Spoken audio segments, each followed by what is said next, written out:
Spatz. I'm with Chesapeake Climate Action Network. We're basically a regional climate change advocacy group. That's our main focus, is working on climate change policies. I thought I'd use this time to talk a little bit about climate change in Virginia, and Kendall talked a little bit about what's going on inland with temperature, with weather that can be exacerbated by climate change. I'm going to talk a little bit about what's going on the coast.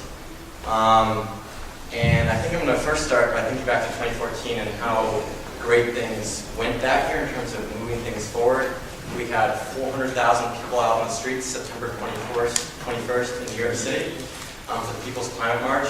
We had 3,000 plus out the next day on Club Wall Street. We had the Pope come out and announce his papal encyclical to address climate change, which is huge news as well. And we had the China-U.S. Climate Pact as well. So it was a year that really things started to roll, and that's really exciting.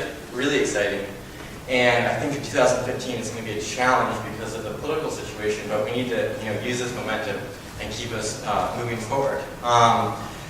So in Virginia, this is a coal state. It's a bit of a southern state. It is a southern state, and it's a political situation where what happens in Virginia can have a lot of influence on the rest of the country. To move climate legislation in Virginia would be a really big deal. And we think we might be able to do that in the next couple of years here. And one of the reasons that can happen is because Virginia is the front lines of climate change, inland, but especially on the coast where there's sea level rise. There's already been over a foot of sea level rise in the last 100 years. Going forward, that's going to be at the minimum, if we use the same trends from 100 years, that's going to be 2 feet. It's more realistically going to be between 3 to 5 feet. And if we continue to burn carbon the way we're doing that, it could be as much as 7 feet. Now, if you think of what happens when a storm comes in, a hurricane comes in, with the 12, 10-foot storm surge, that would be absolutely devastating to the coast.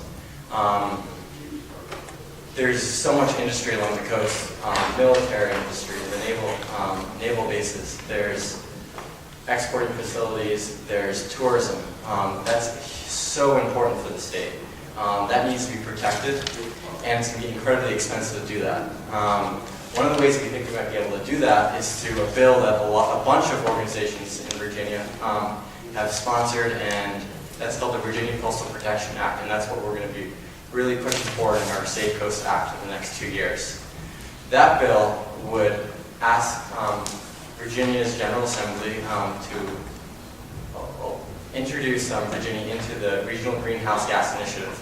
That's a cap-and-trade system that will put a price on carbon, and that's one of the basic steps that needs to happen. Is we need to put a tax or put a price on carbon, and that would also allow the state to raise revenue while also reducing carbon emissions. It would restrict the amount of carbon allotments each year that power plants would be able to purchase. And by 2020, that could be as much as $200 million. And that's money that we would allocate to the coast, and we allocate inland to deal with energy efficiency, to deal with solar panels, to help development in the southwestern section of the state. All deficit neutral because that money would be raised by selling carbon allotments, essentially. I think I'm going to wrap it up there because I'm running out of time. But I'd be happy to answer some questions about, I think, that big policy that we're going to be moving forward in the next few years.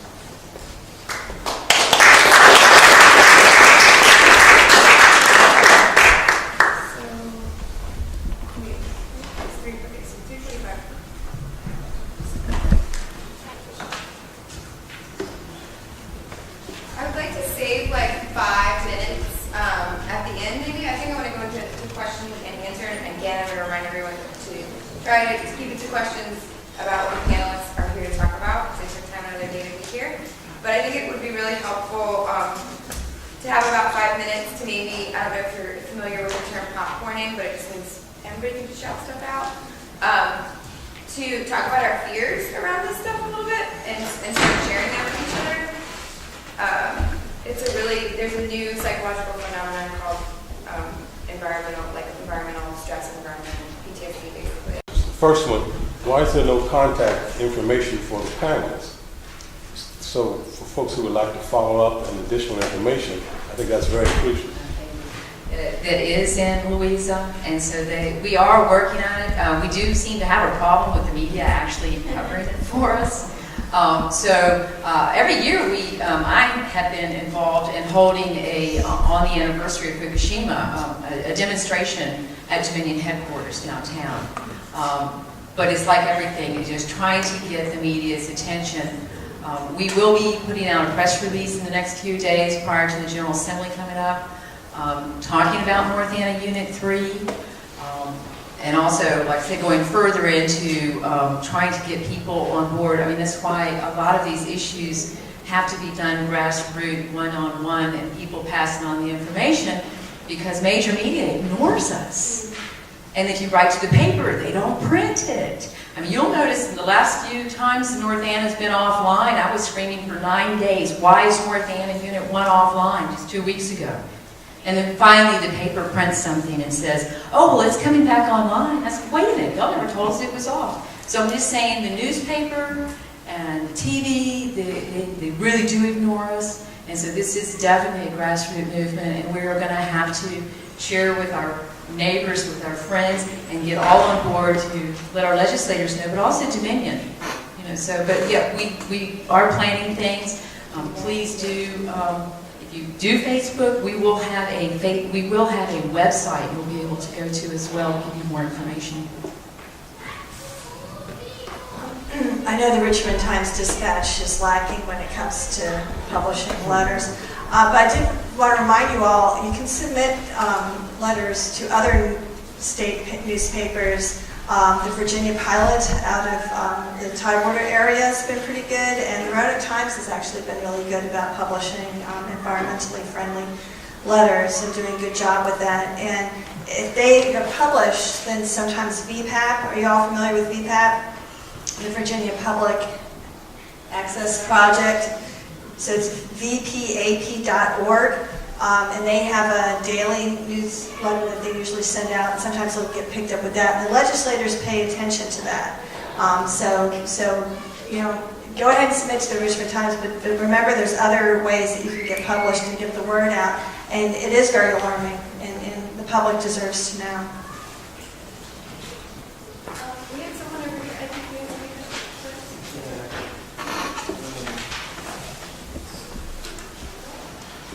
I have a kind of a strange question. Is there a statistic where you can link the CO2 equivalent emissions to the change in quality of life index or happiness index or social progress index?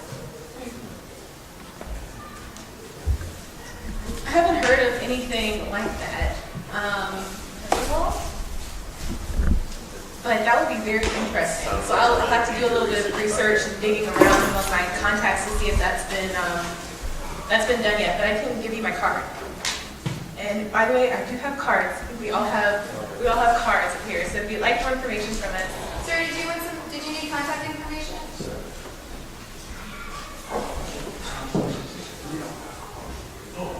We have cards up here. Yeah, and then first. Really powerful, but we're more powerful than Dominion is, and we have the truth on our side.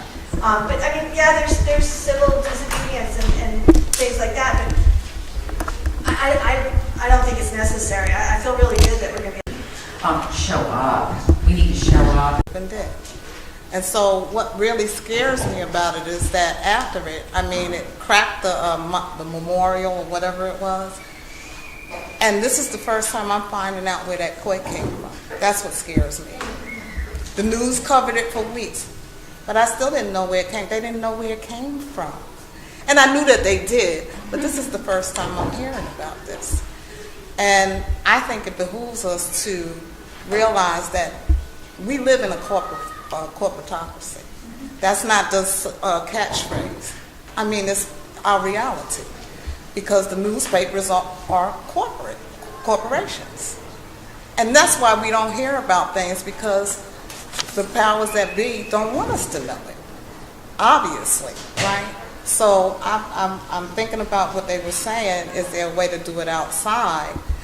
What I think is that there's many ways to do it, and you have to do all of them. You have to deal with the government. You have to. Even though it's a corporatocracy, we have to. But we, like you said, we have to show up. And regular people like me, what we have to do is what everybody else is doing and put it all together. There has to be numbers.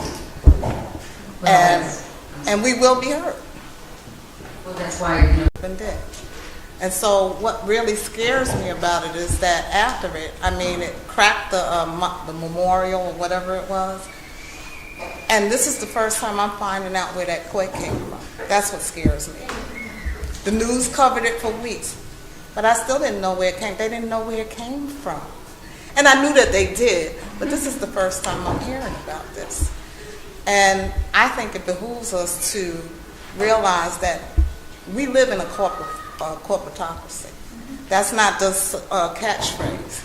It's our reality, because the newspapers are corporations.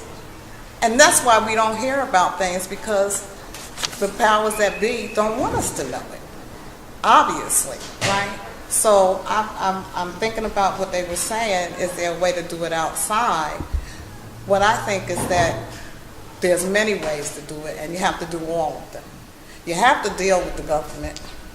You have to. Even though it's a corporatocracy, we have to. But we, like you said, we have to show up. And regular people like me, what we have to do is what everybody else is doing and put it all together. There has to be numbers. And we will be heard. well, that's why, There's been a lot of, organizing and a lot of resistance happening against Change&TheEnviroment, which everyone probably in this room already has heard about. But I'm interested in anyone's perspective on, taking more, direct action steps. Like, what would target? People have been, Obama can veto the Keystone XL. We have a similar situation in Virginia.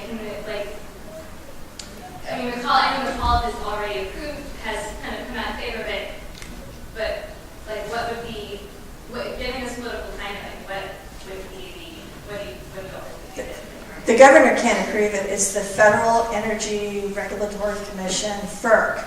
So we could again have rallies and press conferences with FERC. Everybody's encouraged to write to FERC. You don't have to be a property owner to write to them and tell them why it's a bad idea. Is there a comment period? Is there a comment period? First of all, I don't know what Dominion is. I'm more familiar with the Mountain Valley Pipeline. It's going to be 2 years, and I think they just extended it. I'm not sure for the ACP if they did for that. The other place is seriously, I'm not joking. Go after Dominion. Go after the corporation. Go look and see who the board of directors are. Write letters. Call them out. Picket their houses. Act responsibly or pay the consequences. We live in a free society. There's nothing to prevent you from standing on the school corner or their house corner saying, this person is killing our society, or whatever you want to say. The other place is the Virginia Future Council. We're going to try and do something with them to have a conference.